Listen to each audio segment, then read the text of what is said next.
Hammaga assalomu alaykum. O'tgan safargi videoyimda men sizlarga aytuvdim, qo'shmalakni boshqacha turlarini ham ko'rsataman deb. Bizda hozir mana bunaqasi bor. Bu Bigen deb yozilgan mana. Nomi Bigen. Bu ham koreyskiy. Ikkalasini aralashtirib qo'ysangiz zo'r chiqadi. Hozir men sizlarga aralashtirib ikkalasini tayyorlab boshimga qo'yib ko'rsataman. Ikkalasidan ham sovg'a oldim. Shunaqa idishcha chiqadi Bigenni ichidan. Ko'pchilik yozyapti.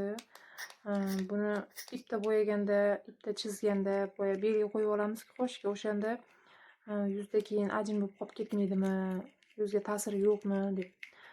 Misol uchun men bitta ip chiziq qilib olsam, chizib bo'yab bo'lgunimgacha oxirigacha yetadi o'sha chizig'im.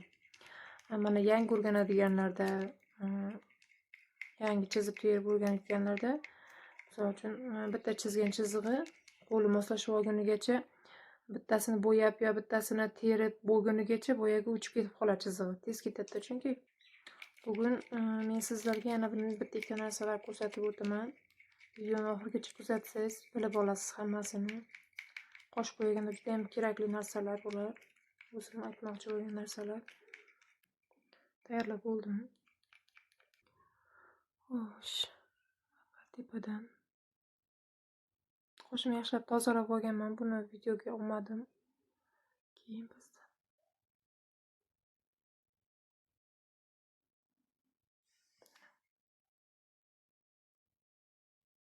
menga mana shu bosgan izim yetadi oxirigacha bo'yab bo'lgunimgacha. Bu Bigen bilan ekspert aralashtirsangiz ham zo'r chiqadi. Naqu rangi.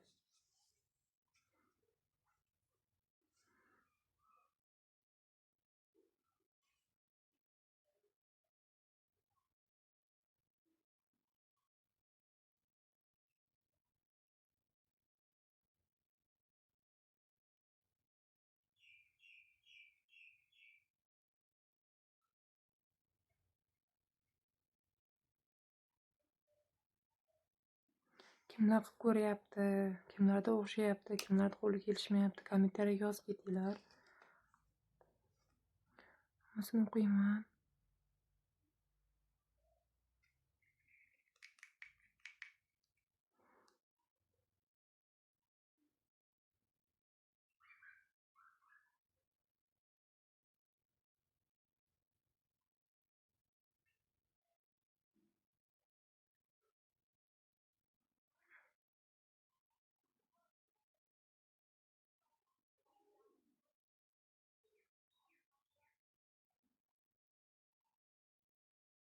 Oldiga unaqa ko'p ishlov berib olmaymiz.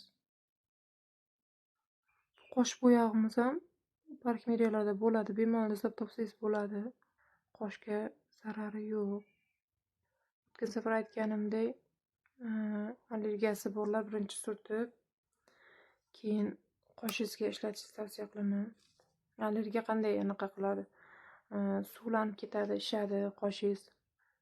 Mayda faktorlar paydo bo'lib ishib ketadi. Hali menda chiziq turibdi. Qoshimizga qo'yib olamiz.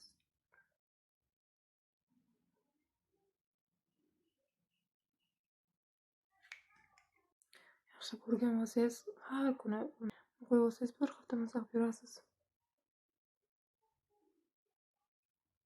Ko'rgan bo'lsangiz judayam oson usul.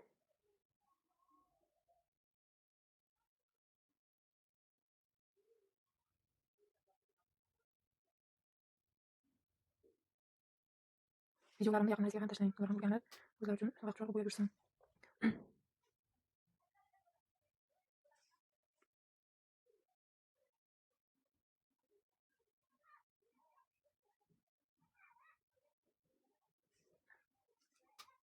Yarqay qolibdi. Bunga to'g'ri haqida o'shunday. O'zingiz xohishiga qarab to'g'ri olasiz. To'g'ri qo'shiq qilgan to'g'ri, ochiq qo'shiq qilgan ochiq. Bu hozir qo'limdagi degan kraskasi. Kraskasi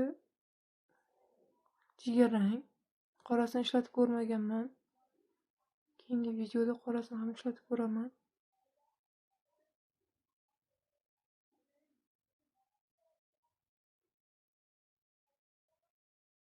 Mana ikkala qoshimizni ham bo'yab oldik. Endi Alt qismini keraksiz joylarini o'chirib olamiz.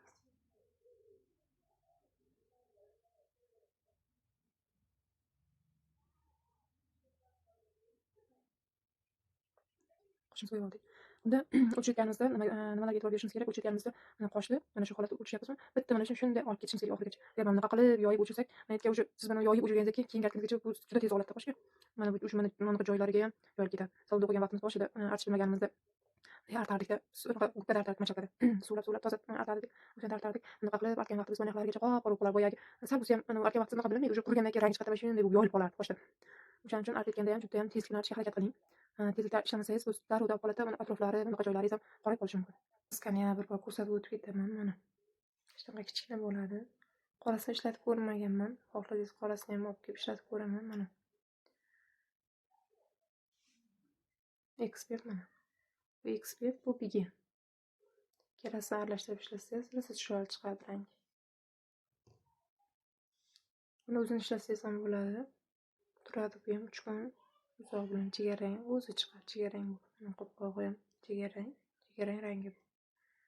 Korobkasini rasmini qo'yaman videoda. Влажныйda tozalasangiz ham bo'ladi. Paxtada, suvli paxta, suvda, lekin quruq narsa bilan artib tozalab bo'lmaydi. Chunki bu qurigandan keyin qotadi qoshda. Qotgandan keyin o'chira olmaysiz. Ho'l bo'lishi kerak artayotgan narsangiz. Vaqtimiz bo'ldi. Menga uncha unaqa qora qosh kerak emas. Qoshimizni tozalash boshlaymiz. Mana qarang. Paxta влажный bu. Mana влажный. Bitta oldingizmi? Shu oxirigacha o'shani olib borish kerak mana.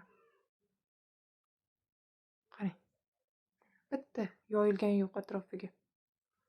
Buni mana toza tarafini olamizda, yana buni tortib olamiz.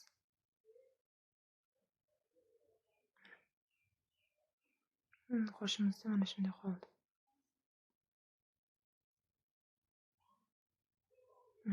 Mana ma'lum vaqt o'tdi, ikkinchi qoshimizni o'chiramiz. Mana bittada ushlab oxirigacha olib ketamiz.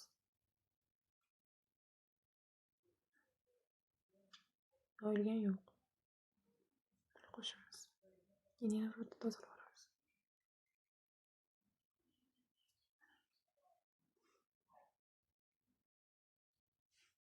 Toza bo'ldi.